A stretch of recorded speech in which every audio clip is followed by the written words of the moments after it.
Hey guys, it's Density. I want to welcome you guys to another Maplestory 2 video. This video is going to be about world bosses just to cover the main benefits of doing them for newcomers and returning players.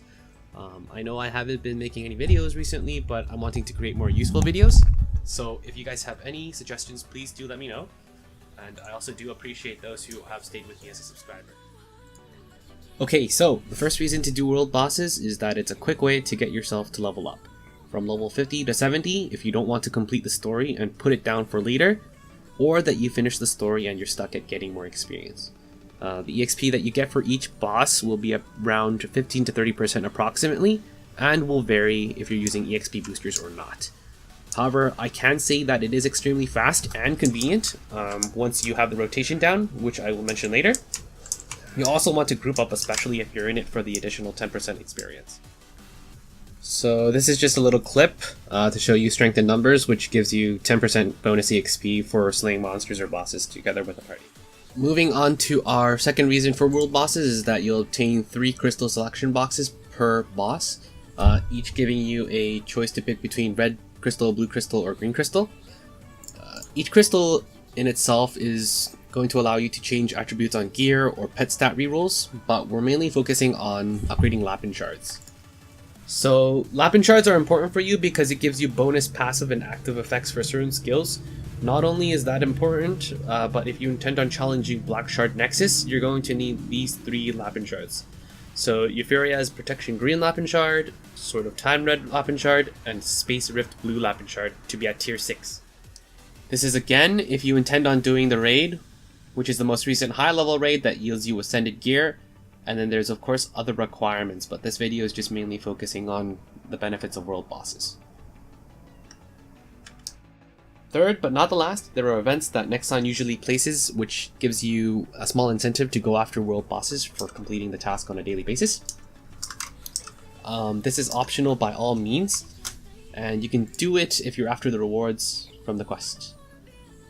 So currently you just need to get 3 letters from the boss, and you get a Pinkus candy. Then there's also another quest attached towards this, and if you get 100 Pinkus candies, you get an emote, a floating pink balloon, pink bean balloon, and pink paint. So the last thing we're going to talk about is the rotation of the bosses and a few of the spawn points. This is going to be a brief text of times and names of each bosses, and don't fear at all if the brief text has gone out of our site, as I'll post timestamps below this video and the rotation.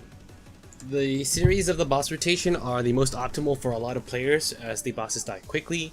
Usually after finishing one boss in one channel, people move over to the next channel, and all players are usually best to start at channel 1.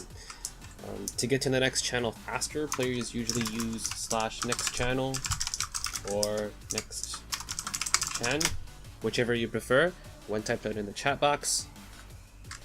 And then you could also try and press the enter key and press the up arrow and it'll recall the function, or of course the most recent text that you entered. Keep in mind that bosses are live only for 5 minutes max on all channels, and usually groups of players can clear 5 through 8 channels. This will vary upon the amount of players and the rate of damage that they do towards the boss. Another note is that you're going to need a fast horizontal flying mount, such as the Festival Balloon, where you can pick one up from a supply shop at any city. You'll need this because bosses will die fast, and you may sometimes not make it in time based on where you're going to be spawning when you switch to the next channel. So you can press tab to open up this minimap, and this will show if the boss is dead, or you can try and check the combat log and move to the next channel if you can't make it to the one that you're originally aiming for. Alright, so that's pretty much it for the entire video. I hope it helped you guys out, and if you guys have any questions or suggestions for other videos, please do let me know. And I wanted to thank you guys again for watching, and I hope you guys have a wonderful day.